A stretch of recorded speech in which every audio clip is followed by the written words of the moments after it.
அப்படின்னு பார்க்கிறோம். அப்படின்னா நிறைய கூலிக்கு வேலைகள் ஆட்களை வச்சு பாடுற கூட்டங்கள், கூலிக்கு ஆட்களை வச்சு ஆண்டவருடைய வார்த்தையை சொல்லுகிற கூட்டங்கள், அதற்கு லட்சக்கணக்காக ஆயிரக்கணக்கான மக்கள் வந்து ஆண்டவருடைய வார்த்தையை கேட்கிற நிலைகள் இந்த காலத்திலேயே கூட நம்ம பார்க்கிறோம்.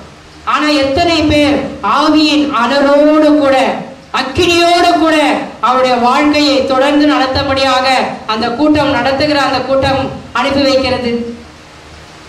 இதெல்லாம் பார்க்கும் பொழுது இன்னும் வெதுவெதுப்பான நிலையில தான் அன்று லவோதிக்கியா சபையானது எப்படி வெதுவெதுப்பான நிலையில் இருந்ததோ அதே போலதான் இன்றும் நிறைய இருக்கு. அடுத்தது என்ன சொல்லப்படுது? நீ செல்வம் உள்ளவன் என்று சொல்லுகிறாய். படிங்க அந்த வசனத்தை. ஆகவே எனக்கு செல்வம் உண்டு, வளமை உண்டு, ஒரு குறையும் இல்லை என நீ சொல்லிக் கொள்கிறாய். ஆனால் நீ இழந்த இறங்கத்தக்க வறிய பார்வையற்ற ஆடையற்ற நிலையில் இருக்கிறாய் என்பது உனக்கு தெரியவில்லை. அப்போ இங்க பார்க்கிறோம் அந்த சபையில, லவோதிக்கியா சபையில எப்படிப்பட்ட ஒரு நிலை அப்படின்னு சொன்னாக்கா, நிறைய செல்வர்கள் இந்த சபையை கட்டி எழுப்பக்கூடிய நிலைக்கு அவர்கள் முன் வருகிறாங்க. ஏதாவது ஒண்ணு வேணுமா, உடனே அவர்கள் என்ன செய்யறாங்க, நாங்க இந்த இதை கட்டி எழுப்புவோம். அப்படிப்பட்ட ஒரு நிலையில வெளிப்பிரகாரமாக இந்த சபை காணப்பட்டாலும் ஆண்டவருடைய இதயமானது எப்படிப்பட்ட நிலையில இருக்கு அப்படின்னு சொல்லிட்டு நம்ம பார்க்கும் பொழுது அங்க ஒண்ணுமே இல்லை. ஆண்டவருடைய இதயத்தை புண்படுத்துகிற ஒரு நிலையில தான் அந்த சபையானது இருக்கிறது என்றை நாம் பார்க்கிறோம். இதே போலதான் இன்றைக்கு இருக்கிற சபையானது. இன்றைக்கு எப்படிப்பட்ட சபை, எப்படிப்பட்ட நிலைகள் சபைகளுக்குள்ளாக இருக்கு. நம்ம சபையில பார்ப்போம், நம்ம சபையில செல்வம் கொழிக்கிற ஒரு சபையாக தான் இருக்கு. திருச்சபையில ஏதாவது குறை இருக்கா? ஒண்ணுமே இல்லை. அன்னைக்கு திருத்தூதர் டீக்கன், அவருக்கு என்னப்பா சொல்லுவாங்க, ஜெரம்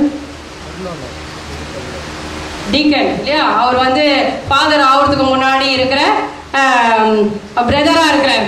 அப்போ அவர் என்ன செய்யறாரு அப்படின்னு சொன்னாக்கா, அவர் அந்த நாட்கள்ல இருந்த அரசன் அவரை பார்த்து என்ன சொல்றாரு, உன்னுடைய திருச்சபைக்குள்ளாக இருக்கிற நிறைய சொத்துக்கள் உன்னுடைய சபையில திருச்சபைக்குள்ளாக குவிந்து இருக்கு, அதெல்லாம் எனக்கு கணக்கு போட்டு காண்பி, என்னுடைய கணக்கு கொண்டு வரணும் என்கிட்ட அப்படின்னு சொல்லும் பொழுது இவர் என்ன செய்யறாரு, லாரன்ஸ் 3 நாள் கணக்கு அவகாசம் கேட்கிறார். அவகாசம் கேட்டு என்ன செய்யறாரு, 3 நாள் எனக்கு டைம் கொடுங்க, திருச்சபையினுடைய எல்லா சொத்துக்களையும் நான் பட்டியல் போட்டு கொண்டு வந்து உங்ககிட்ட காண்பிக்கிறேன் அப்படின்னு சொல்லும் பொழுது இவர் என்ன செய்யறாரு, ஓகேன்னு சொல்றாரு. இந்த அரசனுடைய பெயர் எனக்கு ஞாபகம் இல்லை. அப்போ இவர் என்ன செய்யறாரு, டீக்கன் போயிட்டு எல்லாரையும் கூட்டிட்டு வர்றாரு. யார? நொண்டிகள், ஏழை, சப்பானி, மூட, முதியவர்கள், இப்படி எல்லா இயலாதவர்கள், இப்படிப்பட்டவர்களை எல்லாரையும் கூட்டி ஒன்னா சேர்த்து வச்சிடறாரு. ராஜா இவரை கேட்கிறார், 3வது நாட்கள் எல்லாம் சேர்த்துட்டியா, எல்லாம் கொண்டு வந்து காமி அப்படின்ட்டு. இப்போ ராஜா சொல்றாரு, இவர் சொல்றாரு, டீக்கனு நான் வந்து அவங்களெல்லாம் கொண்டு வந்து காமிக்க முடியாது, ஆனால் நான் அவர்களெல்லாம் ஒன்றா சேர்த்துட்டேன், யாரை அந்த பொருளெல்லாம் நான் ஒன்றா சேர்த்து வச்சிருக்கிறேன், நீங்கள் வந்து பாருங்க அப்படின்னு பார்க்கும் பொழுது அந்த ராஜா பார்க்கிறாரு, அங்கே எல்லா நொண்டிகளும் முடவர்களும் எல்லா சப்பானிகளும் குவிந்து இருக்கிறத பார்த்துட்டு லாரன்ஸ் அவர் கண்டிக்கிறார், கோபப்படுறாரு, நீ என்ன என்னை கேலி பண்றியா அப்படின்னு சொல்லிட்டு. அவர் சொல்றாரு, திருச்சபையின் சொத்துக்களே இவர்கள் தான் திருச்சபைக்கு சொத்து.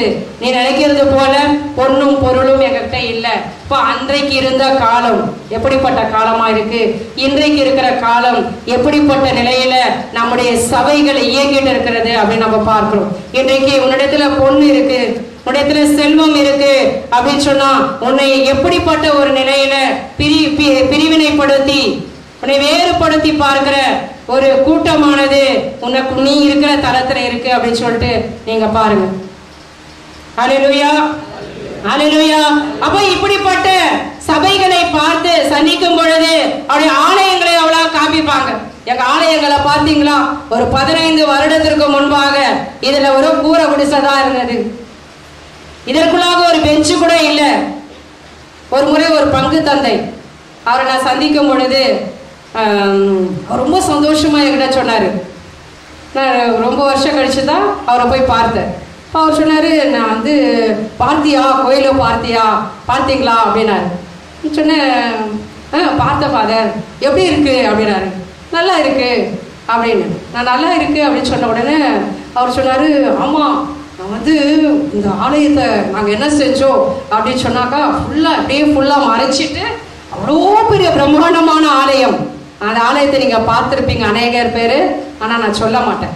அப்போ அந்த ஆலயத்திற்குள்ளாக அவ்வளோ பிரமாண்டமான ஆலயத்தை நான் கட்டிட்டு நாங்கள் என்ன செஞ்சோம் அப்படின்னு சொன்னால், நானும் கூட இருந்த ஃபாதர் பேரை சொல்லி அவரும் நாங்கள் என்ன செஞ்சோம் அப்படின்னா, காலையில் போயிட்டு ஓப்பன் பண்ணி அந்த ஆலயத்தை ஃபுல்லாக பிளஸ் பண்ணிட்டோம். எல்லாம் பிளஸ் பண்ணிட்டு காலையில் நாங்கள் என்ன செஞ்சோம், ஆலயத்தை ஓப்பன் பண்ணி வச்சிட்டோம். காலையில் மக்கள் 5:30 மணிக்கு பூசைக்கு வரும் பொழுது இவ்வளோ நல்லா இருக்கு அப்படின்னு சொல்லிட்டு சொன்னாரு. அப்போ இந்த ஆலயம் எப்படி இருக்கு அப்படின்னு கேட்டாரு. நான் சொன்னேன், நல்லா இருக்கு ஃபாதர், ஸ்டுடியோ மாதிரி இருக்கு அப்படின்னு சொல்லிட்டு சொன்னேன். ஆமா, கரெக்டா அப்படிதான் சொன்னாங்க மக்கள், கரெக்டா அப்படிதான் சொன்னாங்க.